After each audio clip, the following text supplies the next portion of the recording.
si kenn suñu ñi duñu wàññil ñoom lay amal njëriñ suñu dépense duñu wàññil suñu courant duñu wàññil suñu ndox loolu moom bu leeree rek dinañu leen bàyyeeg seen dialogue bii ñoom rek la concerné te lañ fay waxtaanee lu jëm ci nan la ñuy demee élection kuy bokk ak ku dul bokk gis nga cette lutte contre la troisième candidature elle est politique elle n'est pas juridique ku ciy xaar conseil constitutionnel keroog boo moytul doo reer waaw suñu àddoo ñoom ci texte yi rek lañ koy teg lañ koy tënk donc cette lutte là elle n'est pas juridique elle est politique donc aux acteurs politiques de s'y mettre su fekkee ne bëgg nañ am gain de cause lu mu ci mën a doon dialogue bi ñi war a wuy moom leeragum na PDS day dem Idrissa Seck c'est sûr que day dem taxawu day dem donc ñeneen ñi nga xam ne demuñu ci dialogue ñoom nañu focus ci li nga xam ne moom la ñu nekk tey ji muy F24 ak li fay laaj ci ay points gis nga président Macky dafa yàgg am avance ci acteurs politiques yi pourquoi xam nga ñoom tey ñu ngi waxu kanay dem ak ku dul dem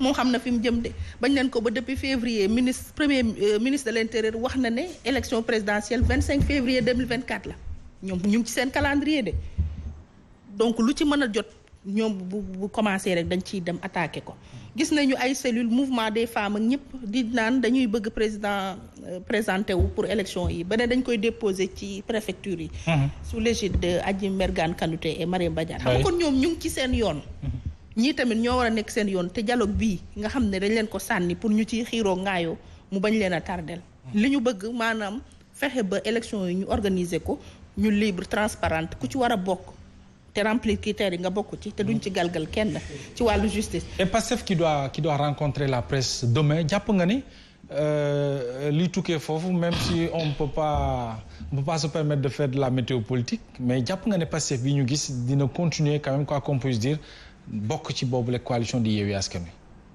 loolu moom mënuma koo wax. parce que bokkuma ci seen cellule bu ñu ñëwee ci factuel ci sur le factuel ci fee yi damay am fit damay dem connaissant Pastef aussi. kon ma firi sama gént morom. dañuy bokk ak dañuy dem Yewwi. mais man gëm naa ni. de ce point de vue là gëm naa ni. en réalité. Pastef ne commettrait jamais l'erreur politique.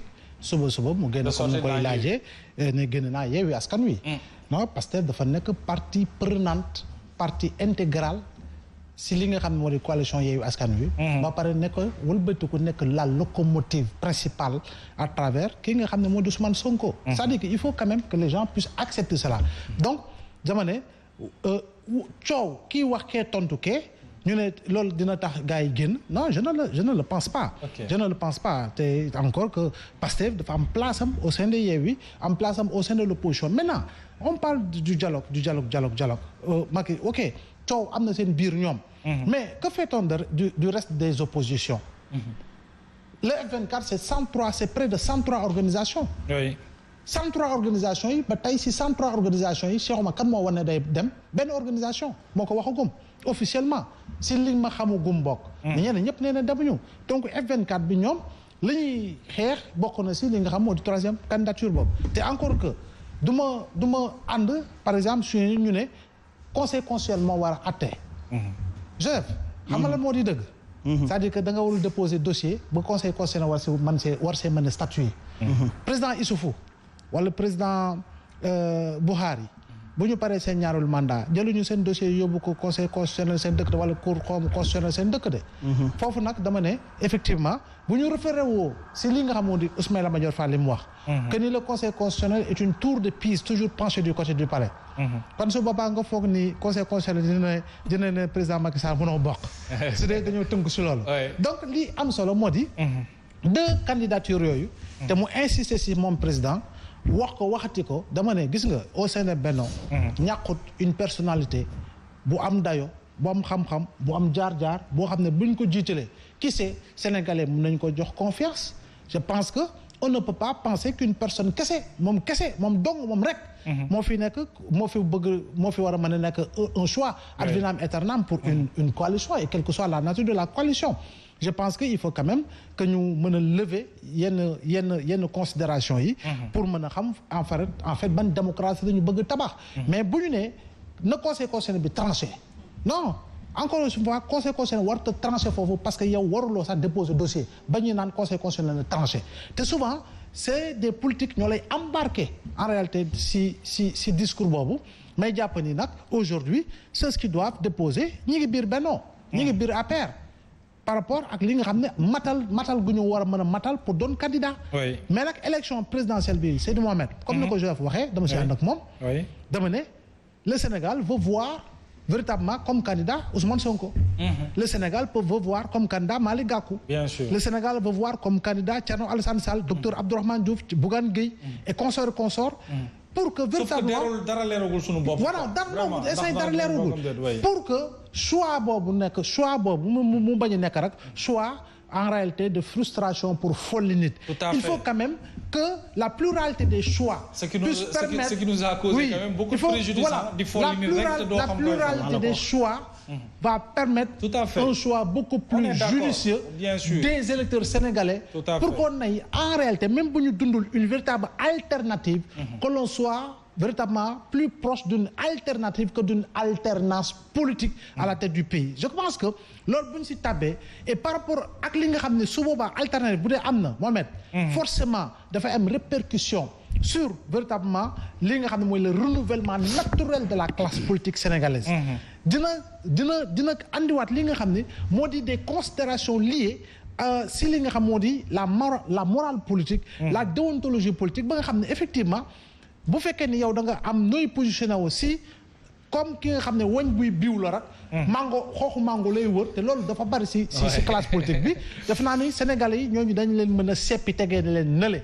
ça permettrait à mon avis si li nga xam moo di transhumance ñu xool nit yi nuñ koy xeexee te su boobaa itam dañu war a am une volonté politique un engagement politique gis nga Mohamed xam nga lan moo di dëgg y a des partis yoo xam ne aujourd'hui il ne doit plus exister au Sénégal am na ay partis yoo xam ne depuis 5 ans depuis 10 ans waroon nañ leen dissoudre bu yàgg c'est des partis yoo xam ne xam nga lu ñu am xaar ba événement am ñu dem juux si Joseph dem juux si Ndeye Fatou pour mën a meubler en réalité di xaar séddoo bi jot c'est des partis en réalité qui sont nuisibles ils sont beaucoup plus nuisibles que le virus même du coronavirus donc parti yooyu en réalité comme Mauritanie aujourd'hui da ngay dem élection participer si tu n'as pas 5% de suffrage valablement exprimé ce parti dañ koy dissoudre te bu ñu nee dans le cadre du référendum moo parti bëri nañ fi bu ñu nee dans le cadre du référendum ñu ne modernisation des partis politiques mais séminaire bi nga xam ne 12e législature jiite woon na ko te Moustapha Diakhaté nekkoon président groupe parlementaire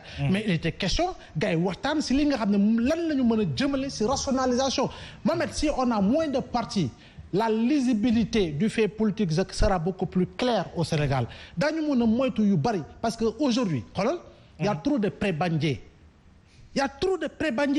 c'est li nga xam ne moo di classe politique bi te tant que loolu ñu ngi koy dund Sénégal Cheikh Omar nga bëgg nga bañ ma bëgg ma bañ lii ngay kaas li ngay ñu koy jooytu moom la ñuy wéy di dund les gens seront toujours armés de leur couteau et montreront une baguette de chocolat gis nga boo leen jegee bu ñu la bojjee di nga xam ñoo di kat donc il faut quand même que loolu ñu war see mën a yegg mën see tàbbi Sénégalais yi war a mën a sentir seen bopp parce que man je dois me sentir citoyen Mohamed yow ne man je vais adhérer à un parti politique par rapport ak li nga xam ne moom laa gis comme idéo yu ñu fay développer comme xam-xam yu fay génne comme leneen les orientations yu ñu fay joxe man nekk Sénégalais dem jënd carte membre aujourd'hui quel est le Sénégalais wala boog quels sont les Sénégalais yi nga xam ne ils sont prêts à rejoindre un parti politique bariwul on a beaucoup plus de sympathisants politiques par rapport à des leaders politiques te loolu defe naa ne war na mën a changer parce que comme l'adage dit tu ne fais pas la politique viendra te trouver dans ta chambre pour te faire mais à quel niveau justement d'engagement te defe naa ne nag bu ñu tabbee si loolu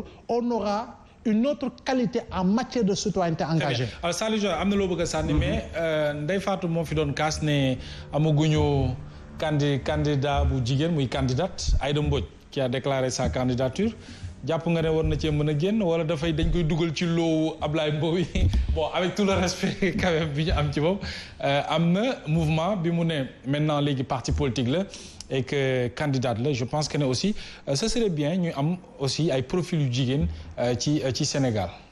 reste à savoir ndax dinañu ko bàyyi mu dem ba yegg ci cappaandaw ga parce que Mohamed cas bi ñëpp la concerné que jigéen ñi góor ñi. daa mooy doon critiqué ci candidat ñëpp c'est ça la cas bi grande critiqué question. ci ñëpp.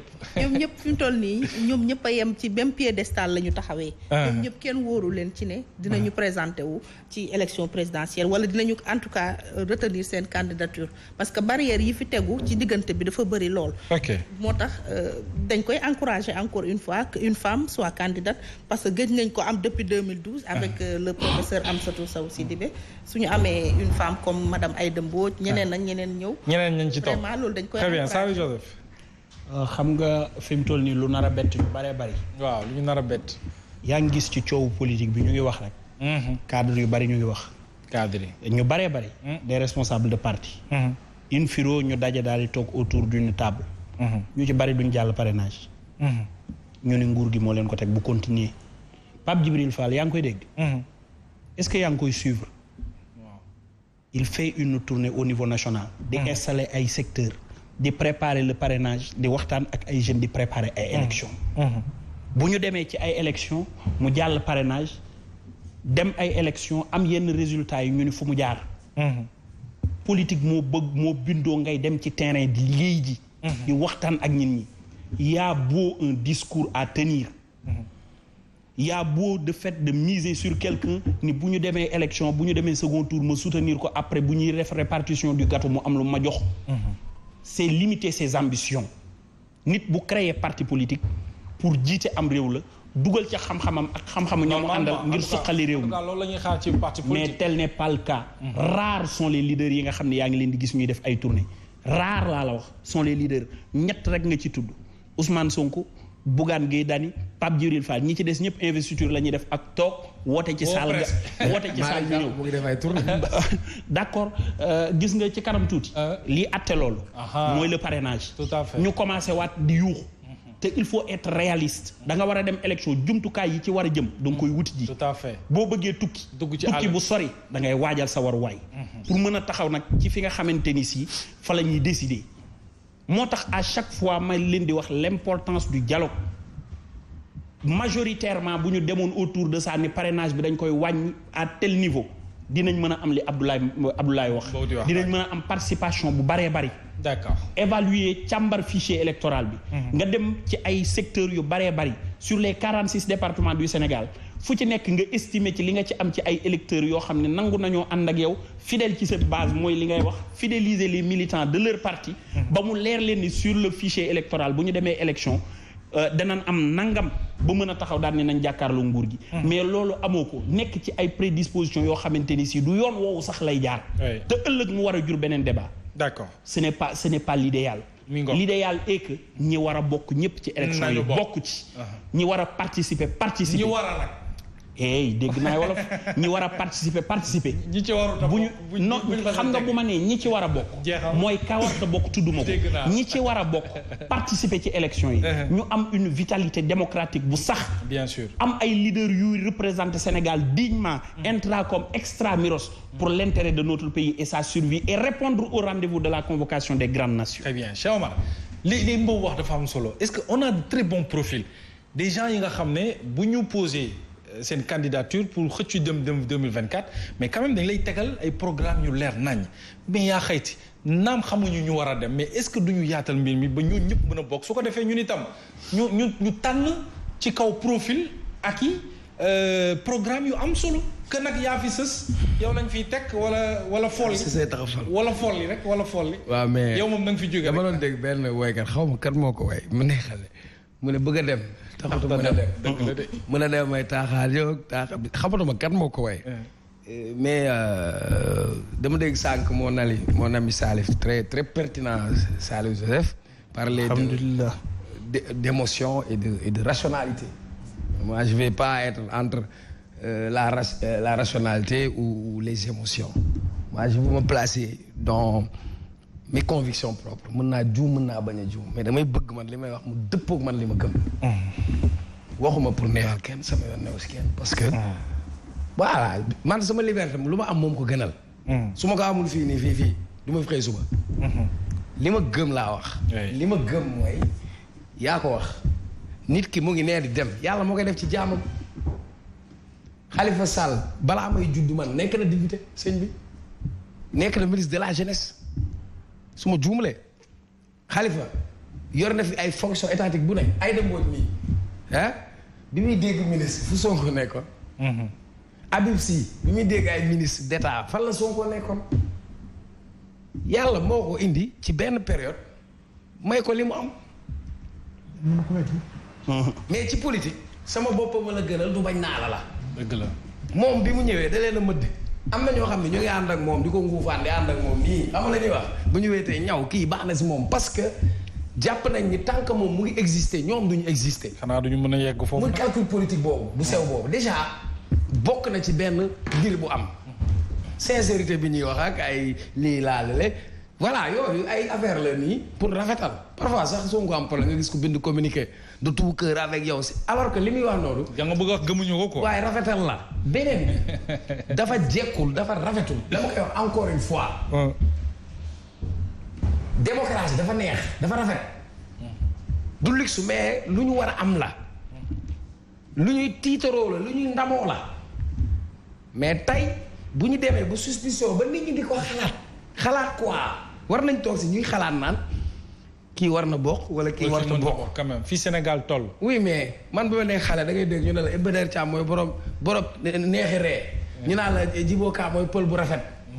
élection du am ba doo dégg Madior Diouf taxaw ne RND wala nga dégg am na paa bu ma doon dégg temps booy PLP moo ma neexoon. Mbaye Niang mais ci 2000 je te dis on ne peut pas venir Macky on n'a pas fait tous ces dispositifs de gàllankoor de ndëgg sërëx pour ne qu'il ne participe pas on vient on contourne on détourne on crée des conditions pour que certains ne soient pas candidats vous savez Macky bu dee li muy woote dëgg la ci moom na ko ñeme pour man voilà quoi démocratie mooy Ndeye Fatou mi day xëccoog man naa ko ñeme foofu lay rafetee mu won ko ni maa la mën mais tey dañu amat beneen coalition bennoo bëgg a bokk xam nga la mooy coalition bennoo bëgg a bokk ñi nga xamante ni ci bële bokkuñu woon te ki taxoon bokkuñu moom rek lañ mën a waxal ngir mën a bokk te moom it bokkam bi day poser problème léegi nañ waxtaan suñu waxtaanee ñu teg bennoo bëgg a bokk ngeen nangu ma bokk su may bokkaale leen ngeen bokkaale ma ñu mën a bokk looloo fi am.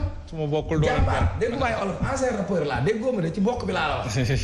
vous ne pouvez pas participer vous mettez en cause ma participation maintenant si vous voulez participer on va se mettre autour de la table pour que j'accepte votre participation que vous acceptez ma participation c'est aussi simple. D'accord. Donc Macky.